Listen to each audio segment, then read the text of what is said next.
Assalamualaikum warahmatullahi wabarakatuh. Perkenalkan, nama saya Rahmatul Liasari dengan NIM 21110101030057. Di sini saya perwakilan dari kelompok 4 Perkembangan Islam dan Islam Nusantara akan menjelaskan tentang peradaban Islam masa kemajuan Islam dinasti Abbasiyah. Proses pembentukan Bani Abbasiyah babak ketiga dalam drama besar politik Islam dibuka oleh Abu Abbas yang berperan sebagai pelopor. Irak menjadi panggung drama besar itu. Dalam khutbah penobatannya yang disampaikan serta sebelumnya di Masjid Kufah, Khalifah Abbasiyah pertama itu menyebabkan diri As-Sifah As-Safi, penumpah darah, yang kemudian menjadi julukan-julukan itu merupakan pertanda buruk karena dinasti yang baru muncul mengisyaratkan bahwa mereka lebih mengutamakan kekuatan dalam menjalankan kebijakannya. Untuk pertama kalinya dalam sejarah Islam dan sisi singgasana khalifah tergelar karpet yang digunakan sebagai tempe eksekusi. As-Safa menjadi pendiri dinasti Arab Islam ketiga setelah Khulafaur Rasyidin dan dinasti Umayyah yang sangat besar dan berusia lama. Dari 750 Masehi hingga 1258 Masehi, penerus Abu Abbas memegang pemerintahan meskipun mereka tidak selalu berkuasa. Orang Abbasiyah mengklaim dirinya sebagai penguasa konsep sejati kekhalifahan. Gagasan negara teokrasi yang menggantikan pemerintahan sekuler dinasti Umayyah sebagai ciri khas keagamaan dalam istana kerajaan dalam berbagai kesepakatan seremonial. Seperti ketika dinobatkan sebagai khalifah pada sholat Jumat, khalifah mengenakan jubah yang pernah dikenakan oleh saudara sepupunya Nabi Muhammad SAW. Akan tetapi masa pemerintahannya begitu singkat. As-Safa meninggal karena penyakit cacar air ketika berusia 30 tahun. Saudaranya juga yang menerusnya, Abu Ja'far yang dapat julukan Al-Mansur, adalah khalifah terbesar dinasti Abbasiyah meskipun bukan seorang muslim yang soleh. Dialah sebenarnya, bukan As-Saffah yang benar-benar membangun dinasti baru itu. Seluruh khalifah yang berjumlah 35 orang berasal dari garis keturunannya. Adapun periodisasi dalam Daulah Abbasiyah adalah sebagai berikut.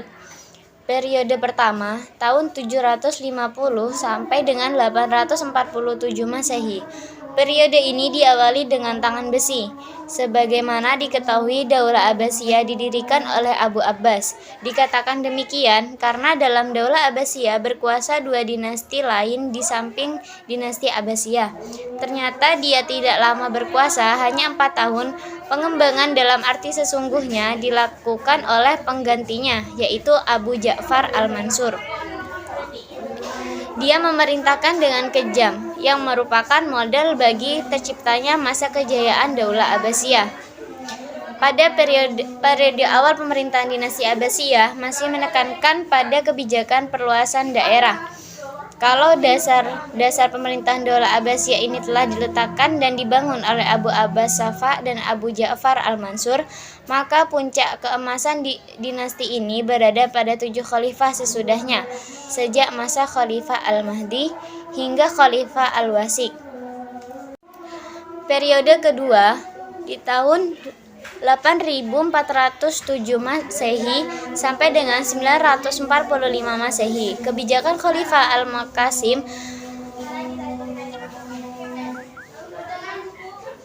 untuk memilih anasir Turki dalam ketentraman kekhalifahan Abbasiyah dilatar belakangi oleh adanya persaingan antara golongan pada masa Arab dan Persia pada Al-Ma'mun dan sebelumnya Khalifah Al-Mutawakkil. Merupakan awal dari periode ini adalah khalifah yang lemah. Pemberontakan massa bermunculan dalam periode ini, seperti pemberontakan Zanji di dataran rendah Irak Selatan dan Karamitah yang berpusat di Bahrain. Faktor-faktor penting yang menyebabkan kemunduran Bani Abbas pada periode adalah: pertama, luasnya wilayah kekuasaan yang harus dikendalikan, sementara komunikasi lambat. Yang kedua, profesionalisasi tentara menyebabkan ketergantungan kepada mereka menjadi sangat tinggi. Ketiga, kesulitan keuangan karena beban pembiayaan tentara sangat besar. Setelah kekuatan militer merosot, kekhalifahan tidak sanggup lagi memaksa pengiriman pajak ke Baghdad. Periode ketiga, posisi Daulah Abbasiyah yang berada di bawah kekuasaan Bani Buwayhi merupakan ciri utama periode ketiga ini. Keadaan khalifah lebih buruk ketimbang di masa sebelumnya, lebih-lebih karena Bani Buwayhi menganut aliran Syiah. Akibatnya, kedudukan khalifah tidak lebih sebagai pegawai yang diperintah dan diberi gaji. Sementara itu, Bani Buwayhi telah membagi kekuasaan kepada 3 bersaudara. Ali menguasai wilayah bagian selatan Persia, Hasan menguasai wilayah bagian utara, dan Ahmad menguasai wilayah Al-Ahwaz, Wasit, dan Baghdad. Baghdad dalam periode ini tidak sebagai pusat pemerintahan Islam karena telah pindah ke Shiraz di mana berkuasa Ali bin Buwayhi. Periode keempat ini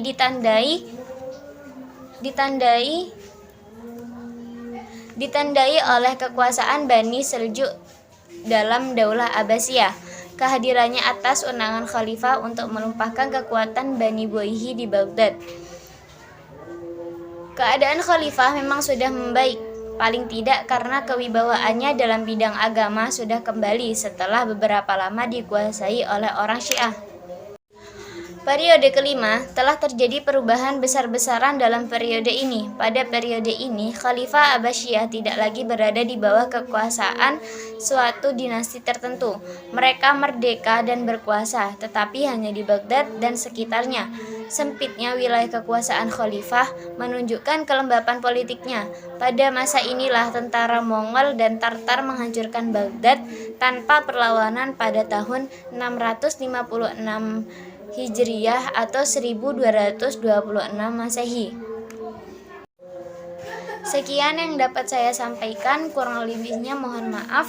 Wassalamualaikum warahmatullahi wabarakatuh.